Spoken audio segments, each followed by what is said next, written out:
Hi everybody, welcome to my YouTube channel, and today we're going to talk about epistemology. As you can see in the title, we're going to talk about Stuart Firestein's text, Why Science is So Successful. So in this text he talks a lot about what is taught to scientific students in school, and as a biology student myself, I react to what he says. You can see the text in the description, and I encourage you to read it before you go on. So, let's get started. In his first part, Firestein talks about scientific method, which is, according to him, a myth that we teach to students. He describes it as a way to impose a unique way of doing science, and he also explained that to him it is some sort of machine that just cranks out discoveries. In his opinion, what science really is, it's dabbling around, groping around for answers, and eventually finding something. In opposition to that, he describes what he calls nighttime science. This nighttime science corresponds to a more creative sort of science that originates from our imagination, the wandering of our mind, and just pure inspiration. But there's a problem with this. Have you ever tried to really read a paper that comes from scientists who didn't know where they were going, who were just wandering around? It's terrible, it's just a mess, it doesn't go anywhere, you don't learn anything, and you just get bored. So it's really a problem not to know where you're going and not to have clearly defined hypotheses. In the end, to me, scientific method is more like a scaffold on which you can build a reasoning, and then you still need your imagination to make and test hypotheses. He also tackles the concept of hypothesis. He explains that scientific method doesn't provide a clear way to come with good hypotheses, but a few paragraphs away, he praises imagination, creativity, and scientific genius.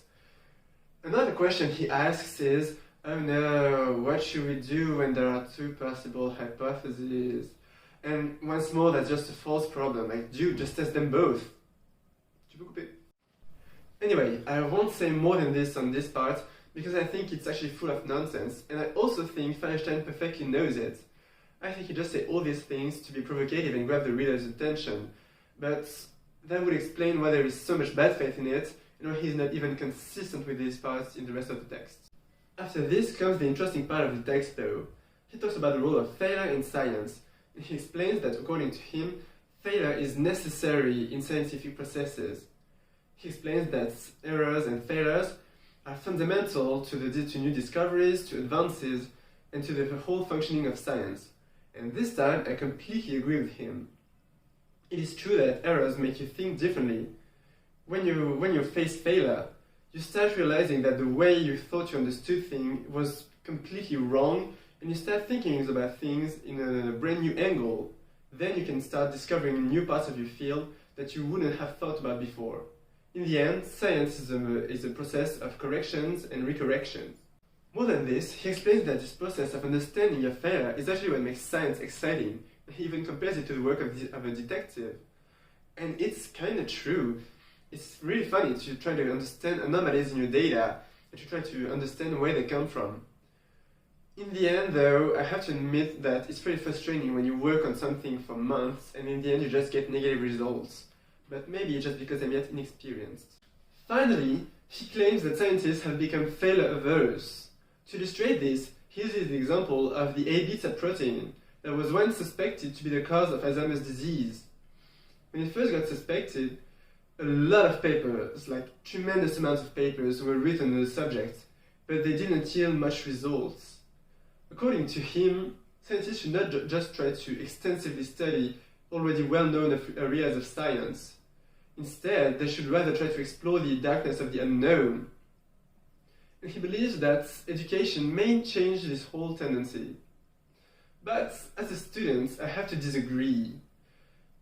In school, we already learn about the place of error and failure in science, but still the problem remains. In biology in particular, we're very conscious of the limits of our tools, of the limits of our methods, and we know we can induce a lot of biases in our experiments.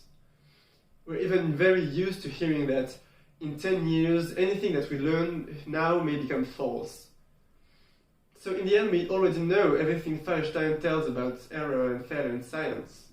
So, in the end, the problem doesn't really come from education, and I don't think it's even about scientists having a lack of epistemological culture or something like that.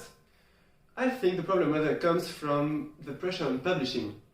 If you want funds for your research, you need to publish in good journals, and if you want that, you must avoid failure, because negative results are rarely published. So, as you can see, it's not even about how you personally deal with error or failure. This global problem has been known to affect science for years, and it is still unsolved yet. But maybe Firestein is still right to believe in new generations, and maybe they will bring that change, that shift in paradigm, that revolution that will change all this situation. That's all for today. I hope you enjoyed the video, and don't forget to like, comment and subscribe. And I just wanted to thank Jill, Christophe for the whole class, and it was really great, so thank you very much. Have a nice holiday!